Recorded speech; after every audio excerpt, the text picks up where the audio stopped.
গত 5/9/2023 তারিখ কোর্ট চত্বরে মোহরি অমিত আচার্যের উপর আক্রমণ হয়েছিল। কিছু লোক সংঘবদ্ধভাবে আক্রমণ করেছিল। পরবর্তী সময় আন্ডার ট্রিটমেন্ট অবস্থায় 12/9/2023 তার মৃত্যু হয় এবং এর ভিত্তিতে অমিত আচার্যের পিতার কমপ্লেনের ভিত্তিতে আমরা একটা কেস রেজিস্টার করি 174/2023 আন্ডার সেকশন 302/34 IPC।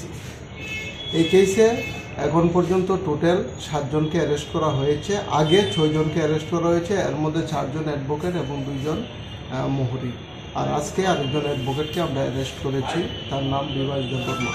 সে ঘটনার পর থেকেই পালাতক ছিল। আজকে আমাদের কাছে একটা খবর আসে সে বাড়িতে এসেছে। এই খবরের ভিত্তিতে আয়ু কেসের তদন্তকারী অফিসার SI রঞ্জিত দাস সঙ্গে স্টাফ নিয়ে তার বাড়িতে রেড করে এবং তাকে আজকে আমরা অ্যারেস্ট করি এবং আগামীকালকে তাকে পুলিশ রিমান্ড চেয়ে আমরা আদালতে প্রেরণ করব। এই কেসে কি আর কেউ আছে? এই কেসে আরও ওয়ান্টেড আছে আসামি, তাদেরকে আমরা ধরার চেষ্টা করবো অতি সত্য। কতজন নামে এফআইআর ছিল? এফআইআর তো ছিল 2 জনের নামে এফআইআর ছিল। পরবর্তী সময় আমরা সিসিটিভি 4 জনের নামে এফআইআর ছিল। পরবর্তী সময় আমরা সিসিটিভি অ্যানালাইসিস করে বাকি নামগুলি আমরা এস্টাবলিশ করতে পেরেছি এবং আরও কিছু ইনভলভমেন্ট আছে, তাদেরকে আমরা ধরার চেষ্টা